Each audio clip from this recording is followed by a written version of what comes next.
All right, let's dive in. Today we're exploring these amazing essays by Harold W. Becker. We've got Being You, Lovingly Free, and Precious Love. Oh, they're just brimming with insights about, like, our creative potential. Yeah, like how to tap into that creative energy we all have inside. Okay, so first up, Being You. Becker starts with these really powerful descriptions of nature. You know, the cosmos, the stars. He paints such a vivid picture. Even something as simple as a flower. Right, and he uses those images to connect us to this like massive creative force of the universe. Yeah, it's like he's saying, look, we're all part of this incredible creation, and then boom, he hits us with, we are love made manifest. Whoa, such a powerful statement, right? It really makes you think. And speaking of thinking, he talks about this idea of conscious awareness. He suggests that all our experiences, even the collective ones of humanity, they all kind of contribute to the evolution of consciousness itself. Like we're all adding to this tapestry of existence. But then he brings up something really interesting. Have you ever felt like you were held back by what society expects of you? Oh, absolutely. Like, you know, we're born with all this potential, but then we start following these predetermined paths. Yeah, it's like we're handed this blank canvas, but then people start telling us what to paint. And we lose sight of our own inner compass. Exactly. And Becker says when we do that, we suppress our own power. We dim our own light. We need to remember that we're the artists of our own lives. Yes. And that brings us to one of my favorite parts of this essay. The idea that our imagination is limitless. Oh, it's so empowering, right? He reminds us that we already have everything we need within us to create. We just have to tap into it. But how do we do that? How do we access that inner guidance? Well, Becker talks about this idea of intuition, that quiet inner voice. Have you ever had that moment where an answer just pops into your head, like out of nowhere? Exactly. That's your intuition speaking. Okay, so how do we cultivate that connection to our intuition? Becker suggests we need to create space for stillness and reflection. You know, our world is so noisy and chaotic. Yeah, it's easy to lose touch with that inner voice. Right, so we need to make time for silence, for meditation, for just being present. It's like creating a sanctuary for our intuition to emerge. Exactly. So we're starting to see this theme of reclaiming our power. And it leads us perfectly into Becker's second essay, Lovingly Free. He starts by describing humans as these magnificent beings, born into a world full of potential. Full of possibility. Right. Like we arrive ready to embrace all the beauty and wonder. But then as we grow, we start absorbing influences from our families, our cultures, the media. And those influences can sometimes lead us to adopt beliefs that aren't actually our own. Right, like limitations. And he uses this phrase that really struck me, unwittingly adopting limitations. That's so true, isn't it? We take on these beliefs without even realizing it. Think about how many times you said, I can't do that. Or I'm not good enough. Without questioning where that belief came from. Like we've inherited these scripts from somewhere. Yes. And we start living them out instead of writing our own. But the good news is we can rewrite those scripts. We can choose to let go of those limitations. And step into our true power as creators. And that's where this idea of renewal comes in. Yeah. Every moment is a chance to start fresh. To realign with our true selves. Becker actually compares life to an eternally unfolding kaleidoscope.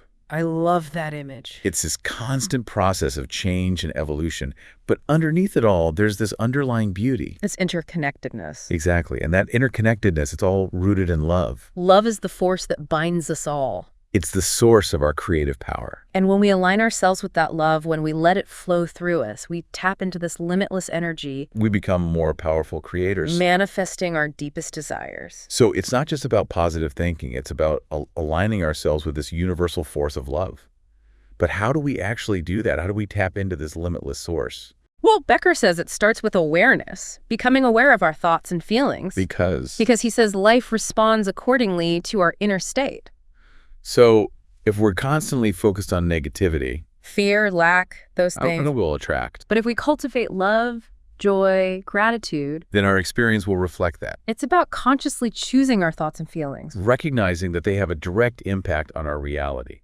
And that brings us to the final essay in this collection, Precious Love.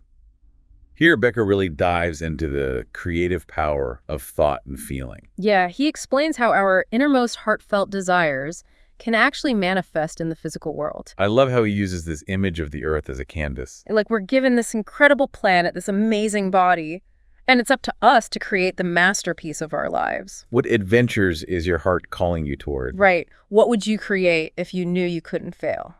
Such powerful questions. And I love how Becker reminds us that our bodies are these incredible vehicles for experiencing the world. We often take our physical existence for granted. It's truly a gift.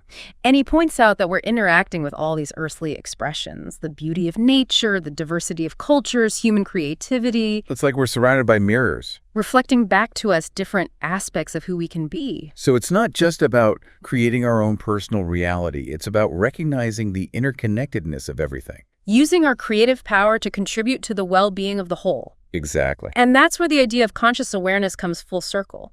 When we recognize our true power, we can choose positive perspectives. We can move beyond limitations. Becker paints this vision of a harmonious path, filled with joyful expectancy, where we direct our attention and manifest our desires. It's a beautiful vision. And it all starts with remembering who we truly are. Love made manifest. Exactly. So remember, embrace your creative power. Tap into that love within you and create a life that's truly your own masterpiece. Okay, so as we kind of dig deeper into Becker's ideas here, I keep coming back to this image of the eternally unfolding kaleidoscope. It's not just like a poetic description of life, you know? It's almost like a guide for how to handle all the changes around us. It really is, and it captures that beautiful complexity of life's journey. Things are always shifting, patterns changing, but there's this like underlying harmony to it all. And that harmony, as we talked about, it's rooted in love, right? Yeah. Becker's saying when we tap into that universal love, we become more aligned with how the universe flows. It's not just about accepting whatever happens, though. It's about consciously aligning ourselves. And that actually gives us more agency, more power. It's like we're not just along for the ride, we're learning to steer. And that brings us back to this life responds accordingly idea. Our thoughts and feelings are like the seeds we plant. Yeah, and our experiences are what we harvest. Exactly. So we need to be mindful of what we're planting. Becker calls us to be like gardeners of our inner world. Are we nurturing love and gratitude or fear and negativity? Because what we nurture inside will show up outside too. But that takes real self-awareness, you know, to keep checking in and making sure we're not accidentally planting those negative seeds. It's like we have to become archaeologists of our own minds almost, digging up those old beliefs and replacing them with something better. It's a constant process. Oh, for sure, it's ongoing. But the more we do it, the easier it gets to choose a different path. Remember, Becker talked about renewal. Every moment is a fresh start. We can rewrite our stories, let go of what's not serving us. Which leads me to a question I've been thinking about. How do we actually do that rewriting? It's easy to say, embrace love, let go of fear, but in practice, how? Well, Becker gives us a powerful tool, conscious intention. He reminds us that every thought, every feeling, every action is creative. So it's not just wishing for things. No, it's about actively choosing what aligns with what we want. But that takes practice, right? Definitely. It's about recognizing our patterns, those automatic reactions, the thought loops that might not be helping, and then choosing to interrupt those to shift our focus. So if we're spiraling into negativity, what then? Pause, take a breath, and intentionally focus on something positive. Like a good memory or feeling grateful. Exactly. Or just appreciating the present moment. It's like we're training our minds to see the world differently, to focus on the possibilities instead of limitations. And this connects to another thing Becker said, creating with harm to none. Yes, it's not just about getting what we want. It's about making sure our creative power is used responsibly, ethically. With compassion for everyone and for the planet. Because we're all connected, our actions affect everything. When we create from love, it benefits everyone. Like we're all part of this giant tapestry. Each thread matters. And this ties into how Becker talks about the individual and the collective. As we awaken to our own power, we help consciousness evolve as a whole. So it's not just personal transformation. It's like contributing to a bigger awakening. Like we're all drops in the ocean of consciousness, but each drop affects the whole. Wow, that's a powerful image. It means even small changes can have huge ripples. And it means we're not alone on this journey. We're all in it together. So as we continue with Becker, remember, this isn't just philosophy. It's about us, our potential as creators, as people who can bring love and change. It's a call to awaken to that power, to embrace this incredible journey, and to help create a world that reflects our best selves. And speaking of that world, Becker has this vision of a harmonious path, right?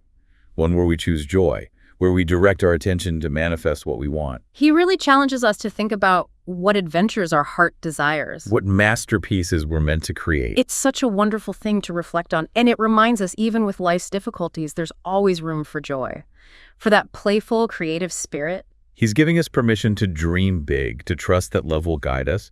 What stands out to you most about this harmonious path idea? Yeah, it's a good reminder that we get to choose what we focus on. It really is, and it reminds me of that image, the earth as a canvas. Oh, such a powerful metaphor, right? We have this amazing chance to co-create, to make our lives meaningful, to have a purpose. It's like we're given this blank canvas when we're born. And we get to fill it with our experiences, who we are. But sometimes we forget that we're the ones holding the brush. We let fear hold us back, or even let other people paint for us. Becker says, take back that brush, be the artist of your life. Paint with intention, with boldness, and with love. And not just for ourselves, but for everyone. That's where that idea comes in, creating with harm to none. It's like our desires, they should benefit the whole world, not just us. We're all connected, part of something much bigger. And that brings us back to what's been at the heart of all this. Love? It's what drives creation. It connects us all.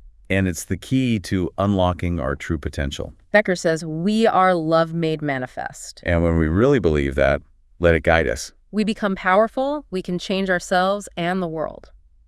So, as we finish up with Becker's work today, I want to leave you with this thought. What if we saw our whole lives as a love letter? A love letter. To the universe. Yeah. Expressing that love through how we create, how we care for others, believing in love's power to heal and make things better. That's beautiful, to live as an expression of love, to create with joy. And to make the world a little brighter because we were here. Thank you for joining us on this deep dive. We hope these ideas resonated with you, sparked your imagination. Remember, you are love made manifest. Go out there and create something amazing.